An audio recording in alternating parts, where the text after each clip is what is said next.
She walked into a room full of critics, broke an alabaster jar worth a year's wages, poured it all on Jesus, and Jesus said she would never be forgotten. Bethany. 2 days before Passover, 2 days before the arrest, Jesus, at the home of Simon the leper, reclining at table surrounded by those who knew him. Mark does not name her.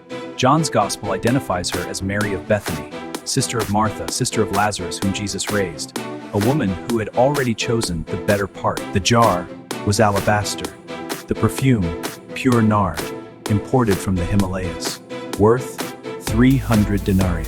A working man, she walked in uninvited, into a room full of men, in a culture that did not welcome this, her face showing not defiance, but absolute certain love.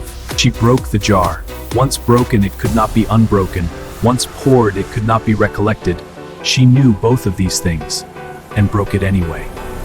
John's gospel records the fragrance filled the entire house. Not just the table, not just the room, the whole house was filled with the fragrance of her gift. Why this waste? This could have been sold and given to the poor. They were indignant.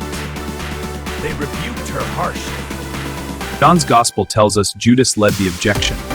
Why was this perfume not sold and the money given to the poor? John adds he said this not because he cared for the poor. Jesus spoke one command to the room: leave her alone. 2 words that silenced every objection. The room. She has done a beautiful thing to me. The Greek word kalos. Noble, but she is more than beautiful.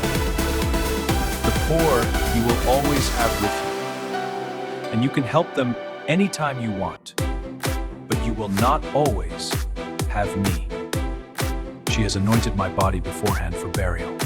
Then Jesus said something only he, the fully at night for burial. He was dead. Then Jesus made a promise, unlike any other promise in the Gospels, not about theology, about this specific woman.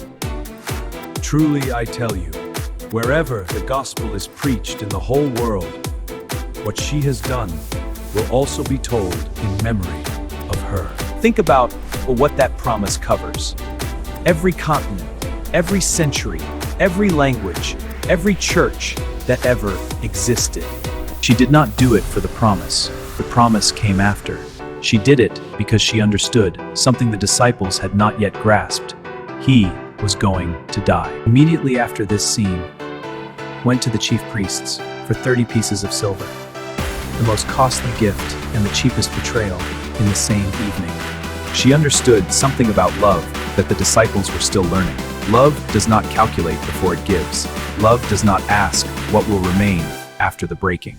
The critics said waste. Jesus said beautiful. The critics said the poor. Jesus said the moment. The critics are the forgotten. She is remembered everywhere the gospel goes. She teaches that there are moments when the calculated response is the wrong one, when what is asked of you is not prudence, but everything poured all at once.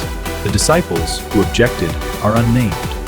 The host, Simon, is named only once, but she is written into the gospel itself. She walked in with everything she had. She walked out with nothing, and gained the one thing money can never buy: to be remembered by Jesus. She is remembered. Subscribe to PowerBookAnimations. Episode 13 is coming. The Witch of Endor. Was it really Samuel or something else?